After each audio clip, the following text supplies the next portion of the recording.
जो मेरी सेवा करनी तो सहयोग की सेवा करनी। सहयोग में जो सेवा करेंगे वही मेरी सेवा हो। कितने लोगों को आपने रियलाइजेशन दिया, कितनी औरतों को आपने रियलाइजेशन दिया, कितनों को आपने पार कराया, कितनों में आपने इंटरेस्ट लिया। जैसे ही कोई आ जाता है प्रोग्राम में, तेरे अंदर ये भूत है, तेरे अंदर ये भूत है, बस उसके पीछे पड़ गए, वो भाग गए।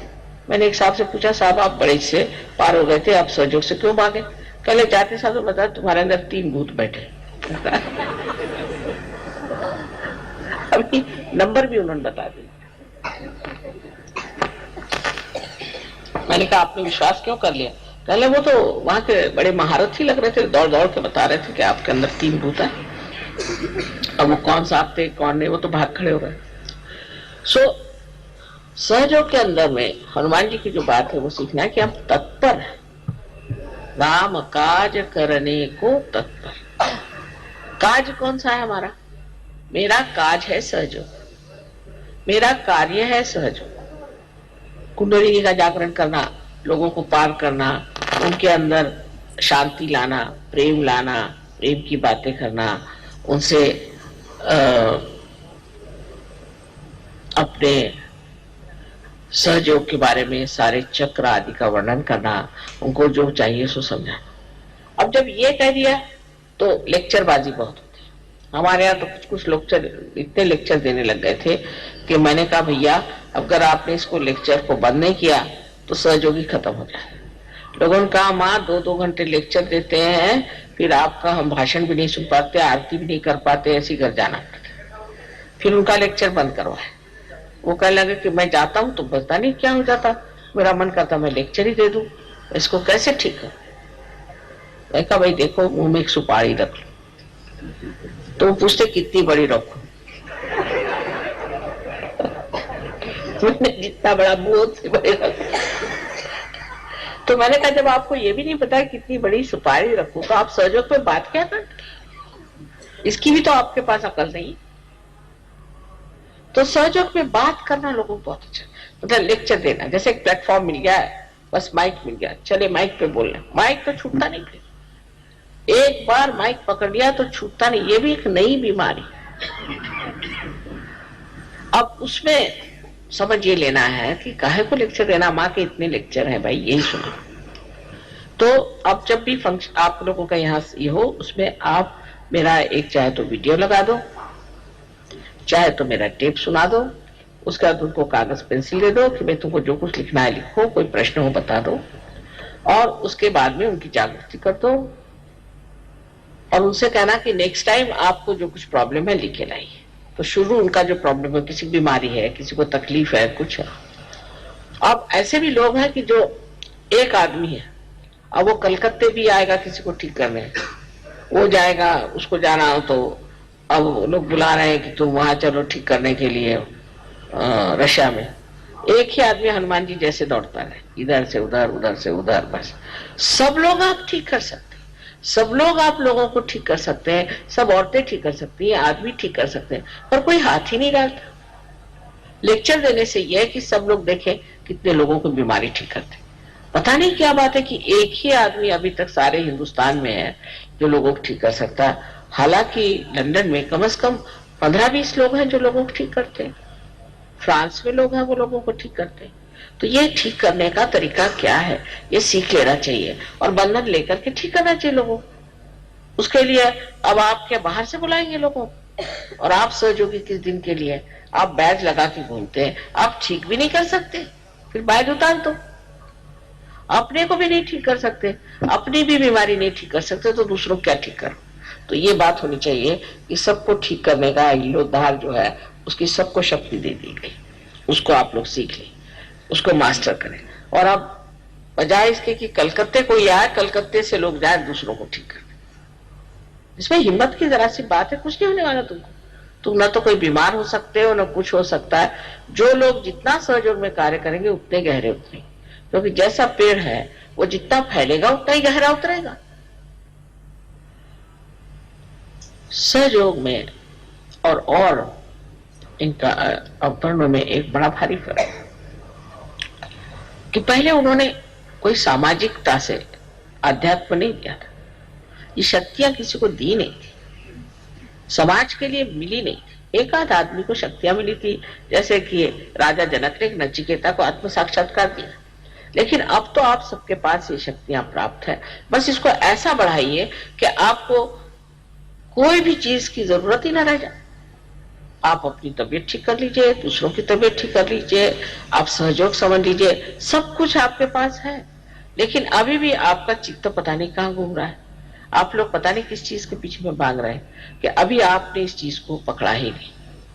सहयोग में सबके लिए सिर्फ वरदान के सिवा कुछ है, आपको कोई चीज की भी कमी नहीं रह जाएगी। पर आप सहयोग के लिए कुछ करें तब तो ना, और नहीं करते तो भी वरदान मिलता है। जिसको देखते हो वो बिजनेस बढ़ गया, किसी की नौकरी बढ़ गई, किसी की ये हो गया, किसी की वो हो गया, सबको कुछ ना कुछ चीज मिलती ही जा रही है। कोई भी उनको त्याग नहीं करना पड़ा। एक तो हम आपसे बताएं कि जब ये फ्रीडम का हुआ था कि देश को फ्री करना है, तो हम ही को लोगों ने कितना सताया था, बर्फ पे लिटाया, इलेक्ट्रिक के शॉक दिए, हमारे पिताजी जेल में गए कितनी बार, माँ जेल में गई, हम लोगों के घर बिक गए, हम लोग झोपड़ियों में रहने लग गए, मोटरें बिक गई, कितना सैक्रिफाइस किया। अरे वैसा तो कुछ करना ही नहीं है आपको। पर सब लेना ही लेना नहीं होना चाहिए, देना भी होना चाहिए। अगर एक दरवाजा खुला है तो दूसरा दरवाजा भी खोलना चाहिए। एक ही दरवाजा खोलने से नहीं होता। सब बताएंगे माँ मेरा ये भला हो गया, मेरा वो भला हो गया, तुमने किसका भला किया? इस चीज पर ध्यान देना चाहिए कि हमने कौन सा भला काम किया। पर नेतागिरी के लिए बहुत झगड़े कि कौन नेता हो, ये बड़े झगड़े। सब बना बनाया स्टेज है, आप नेता पे आपको जान लेना चाहिए कि ये सब माँ का खेल है। किस दिन आप नीचे गिर जाएंगे वहां से आपको पता होना चाहिए।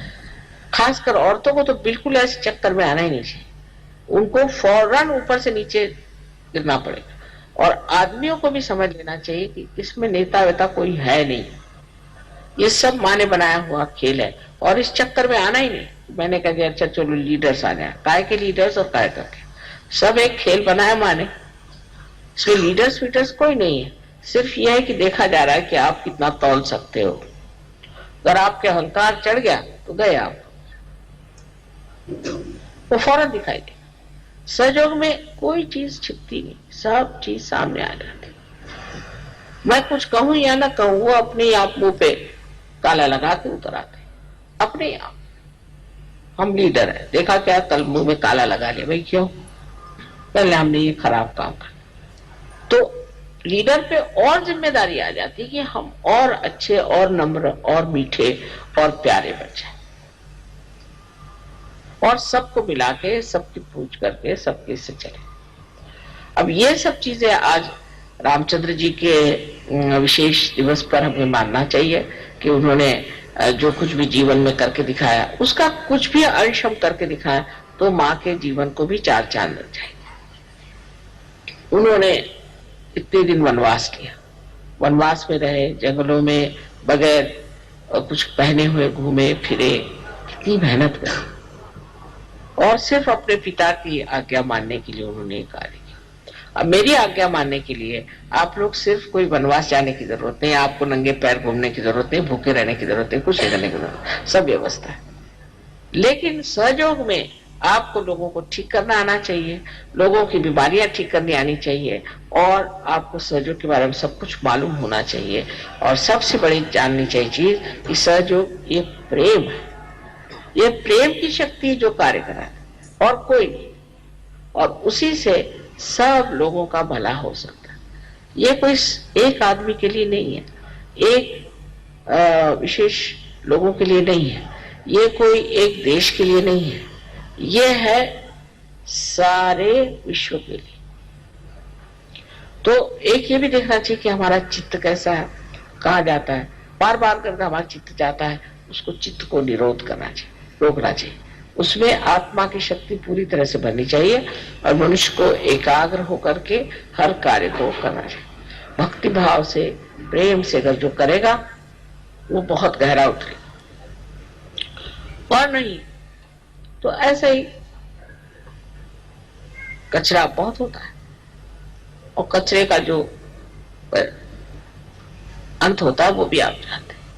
तो आपको अगर कचरा बनना है और आप अपने को बहुत विशेष समझ रहे हैं कि हम बड़े अच्छे हैं, हम तो ये कर लेते वो कर लेते, तो पहली चीज है कि नम्रता, मेरे प्रति नहीं सबके प्रति नम्रता से बात करो और प्रेम से बात करो। देखना यही जो मनुष्य आज एक मानव है, बेकार चीज है, वही सहयोग में आते साथ कमल जैसे खिल जाता है और उसका सुगंध चारों ओर फैलता है।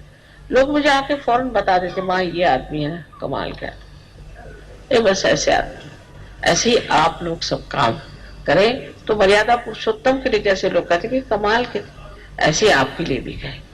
सबसे बड़ी चीज है कि मेरे लिए तो आप ही राम का मंदिर है और आप ही इस मंदिर को अपने अंदर बनाए और उसकी पूजा हो और उसको संभाले, उसको देखें और अपने आत्मसम्मान के साथ रहे, अपने आत्म साक्षात्कार का पूरा फायदा भी उठा रहे और उसी के साथ उसकी पूरी इज्जत और उसके प्रति भक्ति होनी चाहिए कि अब हम आत्म साक्षात्कारी, हम ऐसे कैसे कर सकते, हम योगी हैं, हम नहीं कर सकते, हमसे नहीं हो सकता, ये गलत काम। और आप देखिए कि एकदम आशीर्वाद उसी के साथ आ जाए, एकदम उसी वक्त। ये तो रोकड़ा देवी नाम रखा है लोगों ने मेरा, कि वहां हमने बस तय कर दिया और फौरन उसको आ गया। इतना इसका परिणाम, इसका लाभ सबको हो रहा है। सिर्फ उस लाभ के अनुसार आप भी दुनिया को लाभ दें। जैसे कि श्री राम ने अपनी सारी शक्तियां इसमें लगा दी कि जन का हित हो, संसार में एक आदर्श पुरुष की एक मूर्ति बन जाए जिसको लोग देखें। जिस वक्त ये हमारे अंदर घटित हो जाएगा, आपको आश्चर्य होगा कि आप सब के सब कहां से कहां पहुंच जाएंगे। आपके अंदर कोई बीमारियां नहीं रहनी चाहिए, सब बीमारियां चली जानी चाहिए। उसको साफ कर दीजिए। जो आपकी आदतें हैं उसको आप बदल दीजिए। जो जरूरत है वो खाइए, जो जरूरत है उतना बोलिए।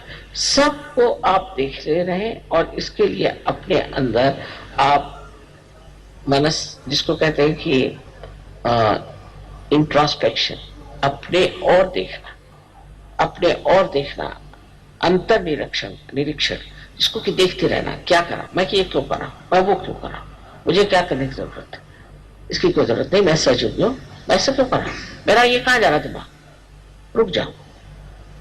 पूरी समय इस तरह करने से ही आप ध्यान में हो जाए और स्वयं आपकी कुंडलिनी इससे बहुत संतुष्ट होकर और आपको ऐसा आनंद प्रदान करे कि आप कहेंगे माँ ये क्या मिल गया हमको। लेकिन जब आप इसमें फिसल पड़िएगा फिर आप जानिएगा ये चीज क्या है। बस इसमें फिसल पड़ना है, तभी तक की थोड़ी